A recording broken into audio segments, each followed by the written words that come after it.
pigul was spoken, or if it was Rashi, I think learned that it was spoken. This is a discussion. What happens with truma?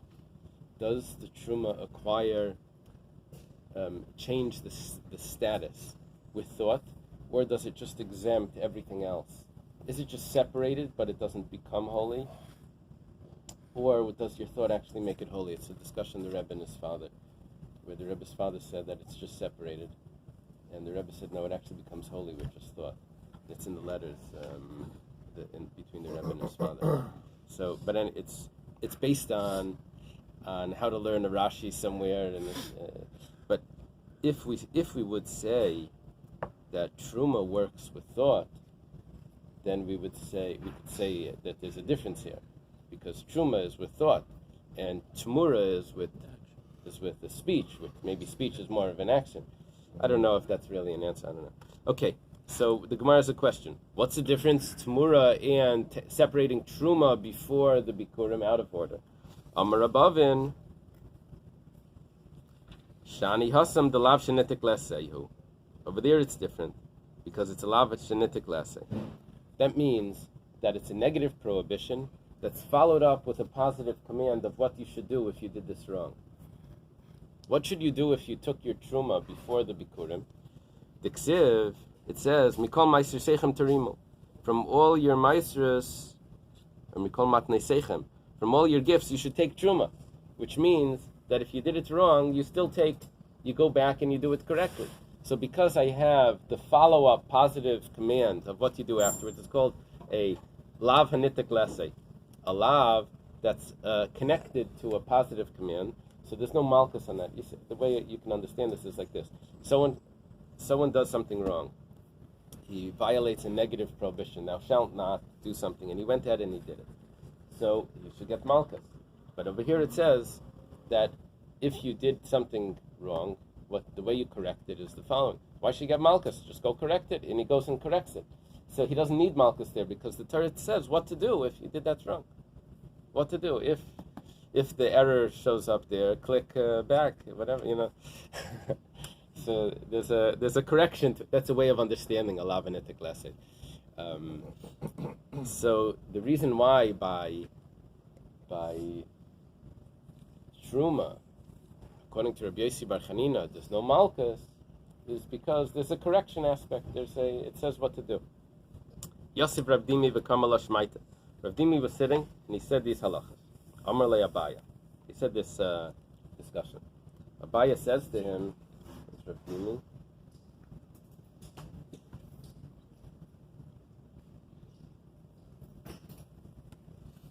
Rav Dimi was a traveler. So Rav Dimi is here, and Abaya is over here. So Rav Dimi comes from Eretz Yisrael. He's probably saying the statements from Rabbi Yochanan and all of these things. He's not a student. He's a teacher. Rav Dimi would be considered a teacher, at least on the chart. Remember in the Chanukah Gemara, who was it? No, it was Ravin over there. And Abaya tells them, "V'cholav shenitik lesei leilaki." You want to tell me that every time there's a lav that's nitik lesei, that's followed up with a positive command, there's no malchus? V'hameimar. What about Temurah itself? The lav shenitik lesei v'laki. It's a lav nitik lesei, and there's still malchus for Temurah. That was our first Mishnah, that you get malchus if someone exchanges a korban for another animal. Ditnan, it was taught in the Mishnah.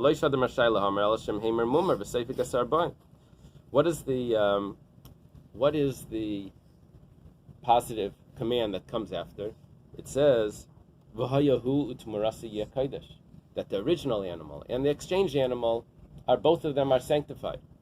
So there's a follow-up. It says what to do when you commit this, when you do the sin of exchanging one for the other. It says that both of them are holy. That's a lav hanitik lesei. It says what to do afterwards. So the Gemara answers, "Habalu trei lavi v'chadasei." There's two negative prohibitions and only one positive. What are the two negative? Lo yachlifenu v'lo yamer. So I'm not sure what the difference is, but both of them means do not exchange. Do not exchange, do not exchange. One of them is followed up with v'hayahu t'murasi yakaidesh. But I still have the other prohibition. Don't exchange.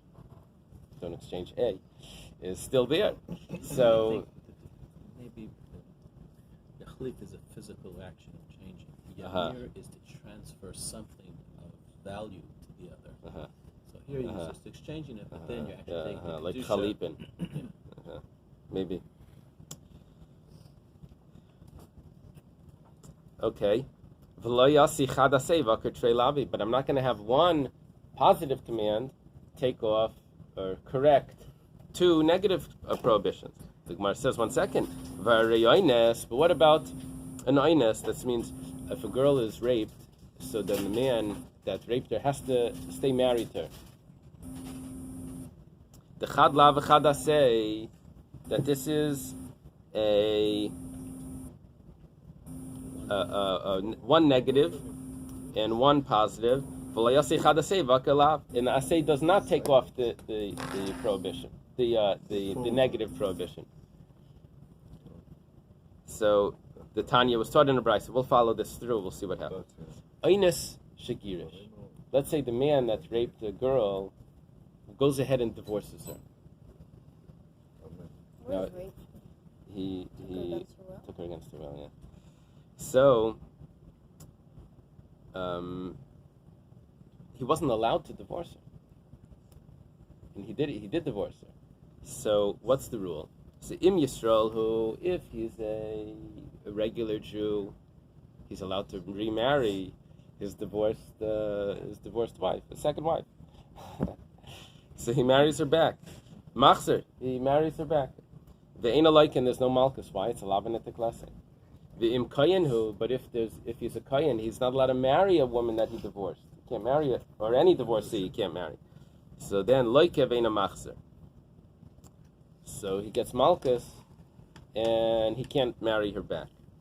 The Gemara's understanding over here, there's different ways of learning this Gemara, but the Gemara's thinking that even for the Kayin, it's considered a lavanete klase. Even though he's not allowed to marry her back, but that's just a separate issue. But really, this prohibition has an essay attached to it. You're not allowed to divorce her. You should marry her back. So why does he get malchus? The Gemara says, Kayinim kamret. Kayinim taim achrinahu, the Rabbi Rachmana Kedusha Yisera. Kayinim are different. Kayinim have a separate holiness, and they'll get malchus even for a lavanete klase. There's a whole discussion on this, but I want to leave this. I want to do the next Gemara. There's a discussion here in Rashi, different Gersayis, and it has to do with if a prohibition applies equally across the board to everyone, or if it's just for certain individuals and it leaves someone out. Okay. Now the Gemara goes back. It says Kitanai. This discussion about a lavanete klase is actually a machlokes tanaim. It says Lo yashir mimenu ad baiker. In the Korban Pesach, you're not allowed to leave meat over until the morning. You have to finish your plate, finish your food on your plate, right? Before the afikomen. No, that is the afikomen. It says what you should do if you leave it over. You have to burn it. Right? You burn it. So it says what to do if you leave it over. What happens if you were here and we have 2 days of Pesach, so you don't do it on the first day? So actually, it's interesting because it's going to come out that you can't burn it on the second day of Pesach because it's Yom Tov. So it's not going to work out like that. In your example, if you would fit it together, you see it's a funny example because in Eretz Yisrael you don't have this. It's like saying when I was young, we didn't have electricity. We watched television in the dark. You know, so like it doesn't fit. You follow because if there's no. So Divrei Rabbi Yehuda. This is the words of Rabbi Yehuda. Rabbi Yehuda says that why is there no malchus for leaving it over? Because it's a lavanete klase. Comes along Rabbi Yaakov. Rabbi Yaakov says, it's not so. That's not the reason. It's a negative prohibition that has no action. Any lav shein b'maisa, there's no. Why is there no action? Because what did you do? You didn't eat You didn't do an action. You left it on the plate. You didn't do an action. So there's two reasons. Michlal, the Rabbi Yehuda Savar like an alav. Rabbi Yehuda holds alav she'im by Maisa gets malchus. Why? Because he says that what's the reason here? It's because alav anitik lesei. And Rabbi Yaakov, he holds that it's alav she'im by Maisa. So this pasuk of if it's left over until the morning, it says that you burn it. That's a lot. That makes it into a lav anitik lesson. According to Rabbi Yaakov, that says you don't get malchus anyway because it's a lav shein by ma'isa. Leaving it over is no ma'isa. What is it coming to tell me? If it's not coming to tell me a lav anitik lesson, why does it say that at all? Now Tosfos over here asks, what do you mean? It's coming to tell me that I burn it. So Tosfos says that what the Gemara really means to say is why does it have to say it right here? Alav anitik lesei means that right by the negative prohibition it says the positive command. Why does it have to say it right here? It could have said it somewhere else. So the Gemara says Mi boile lekiditna, and it needs it for the following Mishnah. Hatzamis vagidim v'hanaiser yisrfu b'shisha aser. Everything was burnt on the 16th. You were mentioning this because the 15th is when it's eaten. It's eaten the 15th by night, right? Should be the 15th in the morning. It should be burned. But I can't burn it in the morning because it's Yom Tov. Can't burn it in the morning. So it's burnt on the 16th. Chal Shisha Saliyas b'Shabbos.